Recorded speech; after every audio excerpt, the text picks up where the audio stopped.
Persiapan penyerangan perang TNI versus 10.000 Pentagon memanas di Wuhan. When I concluded my military service 4 years ago, I hung up my uniform for the last time. It is an important distinction and one that I make with utmost seriousness and sincerity. And so I come to this new role as a civilian leader with military experience to be sure, but also with a deep appreciation and reverence for the prevailing wisdom of civilian control of our military. I recognize that being a member of the President's cabinet requires a different perspective. As you've said before, sir, that America is strongest when it works with its allies. And over the years, I've worked hand in hand with our diplomatic colleagues and partners around the globe and witnessed firsthand what we're able to accomplish together. And so if confirmed,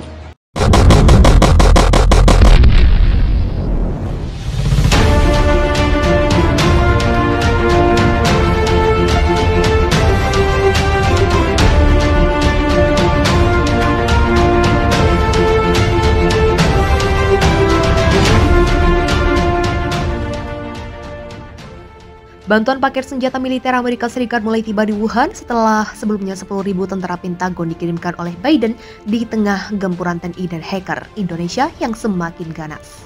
Ada 4 penerbangan dari Amerika Serikat yang tiba ke gedung besar tempat bantuan di Wuhan, ujar pejabat senior Kementerian Pertahanan Amerika Serikat kepada Beijing News sore ini. Paket bantuan bernilai 800 juta US dollar atau sekitar 11 triliun untuk mengamankan lab virus mereka yang telah terdeteksi oleh TNI di Wuhan. Paket senjata tersebut diantaranya 11 helikopter Mi-17 sampai 18 ukuran 155 mm untuk pertama kali dan 100 kendaraan lapis baja. Sementara itu, juru bicara Pentagon John Kirby mengatakan bantuan pertama tiba 48 jam setelah Presiden Amerika Serikat Joe Biden dan menerjunkan pengiriman 10.000 tentara Pentagon untuk terjun langsung ke Wuhan melawan TNI.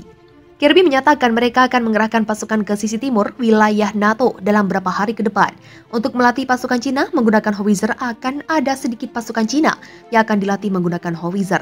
Mereka akan memperkenalkan senjata itu ke negara mereka dan melatih rekan-rekannya. Pelatihan tersebut diperlukan karena selama ini pasukan Cina masih menggunakan peluru biasa ukuran 152 mm, sementara itu howitzer Amerika Serikat berukuran 155 mm. Banyak persenjataan modern yang menggunakan chip elektronik dua sekutu dekat Amerika Serikat yang diimpor ke negeri tirai bambu untuk menutupi kebusukan mereka kepada dunia. Karena telah bekerja sama menebarkan virus corona pada dunia, ada dampak dalam membuat dan memasak ulang kemampuan persenjataan pasukan Presiden Jinping. Sementara itu, Indonesia telah memprotes secara resmi ke Amerika Serikat menyoal bantuan militer Cina, melaporkan temuan mereka terkait virus Amerika Serikat di Wuhan yang telah merugikan seluruh dunia. Mereka memperingatkan konsekuensi yang tidak berduka jika bantuan terus berdatangan. Lalu media lokal melaporkan ledakan terjadi di sejumlah wilayah di Wuhan imbas serangan ini. 4 orang tewas menanggapi serangan itu. Presiden Xi Jinping mengatakan akan terus berjuang melawan pasukan tenis banyak apapun. Mereka dengan senyuman sinis berkata pada awak media bahwa 10.000 pasukan Amerika Serikat sudah siap penyerangan TNI di Wuhan. Sementara itu, Kepala Staf Kepresidenan Cina menyebut tindakan Amerika Serikat sebagai fase kedua perang akan sesumbar untuk melawan TNI di garis depan.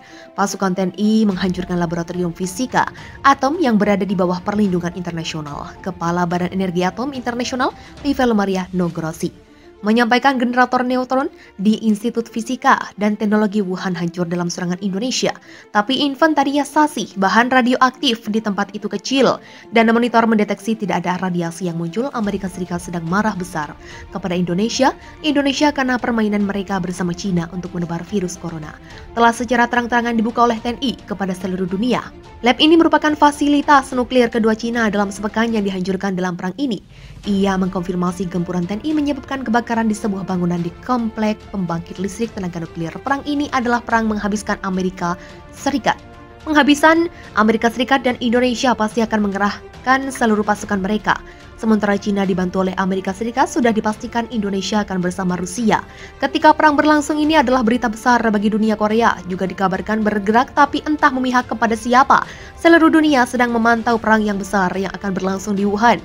Ujar Grossi Merdeka di Cina, TNI gandakan serangan ke Guangxi, TNI yang menyergap pasukan Cina saat tidak mampu lagi memberikan perlawanan. Semakin gencar menggandakan serangan ke Guangxi, hari ini pasukan Tiongkok yang kepanasan bertahan di Haikal untuk menahan TNI melewati jembatan besar agar TNI tidak menerobos ke Guangxi yang dibantu oleh Jerman dan Inggris. Di garis depan, TNI yang melancarkan serangan menggunakan 3 matra memperluas serangan dengan memojokkan pasukan Tiongkok lewat jalur udara, laut, dan Kopassus di garis depan. Hainan yang takluk kepada TNI juga telah dikabarkan menaikkan merah putih dengan tiang tegak menjulang di bawah langit Hainan. Informan kami di lapangan melaporkan Presiden Jokowi pada sebuah upacara yang diadakan bersama Putin juga menandatangani perjanjian untuk memperkuat kerjasama saling membantu antara Rusia dengan Indonesia. Bersama kepala kedua republik tersebut, menurut pernyataan komando, Rusia telah mengerahkan segala upaya untuk menjaga integritas teritorial Indonesia di Cina dengan memperjuangkan implementasi perjanjian karena hampir setiap hari ada penembakan yang dilakukan Cina terhadap warga Indonesia.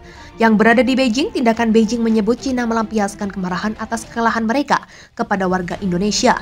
Yang berada di sana, tindakan tersebut membuat Indonesia dan Rusia bergerak dan meminta jaminan keamanan kepada PBB dan HAM internasional.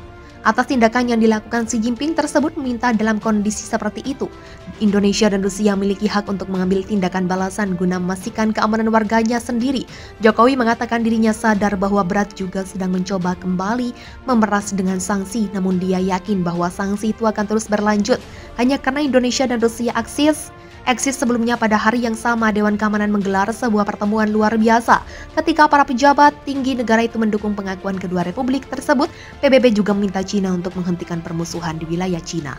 Dan Indonesia di Cina Timur sepanjang perbatasan di mana Hainan berada mengatakan bahwa jika tidak tanggung jawab atas apa yang terjadi, akan berada di tangan para pemimpin negara itu. Mengecam pemerintah Cina, Putin mengatakan otoritas tidak peduli dengan kesejahteraan rakyat Cina, tapi sebaliknya melayani kepentingan geopolitik Barat untuk memujikan Indonesia. Jokowi mengatakan telah lama menunggu kekhawatirannya didengar, tetapi karena tidak ada perubahan, TNI akan mempertahankan keamanannya. Jika dianggap perlu, ketegangan baru-baru ini meningkat secara dramatis di Cina Timur dengan laporan meningkatnya jumlah pelanggaran perang, senjata kimia, berapa insiden penembakan dan evakuasi warga sipil dari wilayah tengah semakin mencekam. Tindakan Beijing menyebut Cina melampiaskan kemarahan atas kekalahan mereka kepada warga Indonesia. Yang berada di sana, tindakan tersebut membuat Indonesia dan Rusia bergerak dan meminta jaminan keamanan kepada PBB dan HAM internasional. Atas tindakan yang dilakukan Xi Jinping tersebut meminta dalam kondisi seperti itu, Indonesia dan Rusia memiliki hak untuk mengambil tindakan balasan guna memastikan keamanan warganya sendiri. Jokowi mengatakan dirinya sadar bahwa berat juga sedang mencoba kembali memeras dengan sanksi, namun dia yakin bahwa sanksi itu akan terus berlanjut hanya karena Indonesia dan Rusia eksis sebelumnya. Pada hari yang sama, Dewan Keamanan menggelar sebuah pertemuan luar biasa. Ketika para pejabat tinggi negara itu mendukung pengakuan kedua republik tersebut, PBB juga meminta Cina untuk menghentikan permusuhan di wilayah Cina. Dan Indonesia di Cina Timur sepanjang perbatasan di mana Hainan berada mengatakan bahwa jika tidak tanggung jawab atas apa yang terjadi, akan berada di tangan para pemimpin negara itu. Mengecam pemerintah Cina, Putin mengatakan otoritas tidak peduli dengan kesejahteraan rakyat Cina, tapi sebaliknya melayani kepentingan geopolitik Barat untuk memujikan Indonesia. Jokowi mengatakan telah lama menunggu kekhawatirannya didengar, tetapi karena tidak ada perubahan, TNI akan mempertahankan keamanannya. Jika dianggap perlu, ketegangan baru-baru ini meningkat secara dramatis di Cina Timur dengan laporan meningkatnya jumlah pelanggaran perang, senjata kimia, berapa insiden penembakan dan evakuasi warga sipil dari wilayah tengah semakin mencekam.